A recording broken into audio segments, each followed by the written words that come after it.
মেয়াদোত্তীর্ণ committee দিয়েই চলছে ছাত্রলীগের কার্যক্রম। বর্তমান কমিটির মেয়াদ পেরিয়ে গেছে ৮ মাস আগে। পরবর্তী জাতীয় সম্মেলন কবে হবে তা বলতে পারছে না সংগঠনটির শীর্ষ নেতারা। তারা জানান, সবকিছু নির্ভর করছে প্রধানমন্ত্রী ও আওয়ামী লীগ সভানেত্রী শেখ হাসিনার সিদ্ধান্তের উপর। ছাত্রলীগের সবশেষ জাতীয় সম্মেলন হয়েছিল ২০১১ সালের ১০ই জুলাই। ২ বছর পর পর সম্মেলন হওয়ার কথা। সে অনুযায়ী বর্তমান কমিটির মেয়াদ ফুরিয়ে আরও ৯ মাস পেরোতে চলল। আগামী সম্মেলনের তারিখ এখনও ঠিক হয়নি।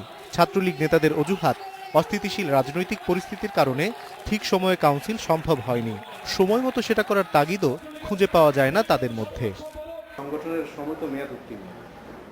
দেখুন, সংগঠনের সম্মেলন এরকম এর আগেও এরকম হয়েছে। আমাদের কিছুটা হয়তো এখানে লেন্দি হয়েছে এবং সেটি আমাদের কোনো সমস্যা নয়, সেটি আমরা কাটিয়ে উঠতে সক্ষম। আমাদের আগের কমিটি কিন্তু 5 বছর অতিক্রম করেছিল, ঠিক আছে, এবং তার আগের কমিটি সেটি কিন্তু 4 বছরের মতো অতিক্রম করেছিল। তার আগের কমিটি 4.5 বছর অতিক্রম করেছিল। আমি বলতে পারবো না যে কবে হচ্ছে, কৌশলেই বলবো যে ছাত্রলীগের সম্মেলন এটি চলমান প্রক্রিয়া। এ বছরের শেষ দিকে সম্মেলন হতে পারে এমন আশা করছেন ছাত্রলীগের অনেক নেতাকর্মী। তবে সে আশার সাথে সুর মেলেনি শীর্ষ নেতাদের কথায়। সময়সীমা কি জুলাই না ডিসেম্বর? না, এরকম কোনো আমাদের টাইম ফ্রেম নাই।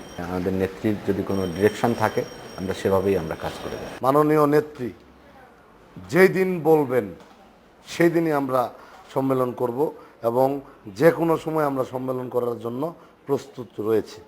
গত মেয়াদে আওয়ামী লীগ সরকারের 2.5 বছরের মাথায় ছাত্রলীগের 27তম সম্মেলন অনুষ্ঠিত হয়। তার আগে সম্মেলন হয়েছিল 2006 সালে। তখন থেকে নেতৃত্বের বয়সসীমা 29 বছর করা হয়। এবারও সেই বয়সসীমা অব্যাহত রাখা হবে জানিয়েছে নীতি নির্ধারকরা। অনিমেষ কর, ইন্ডিপেন্ডেন্স নিউজ, ঢাকা।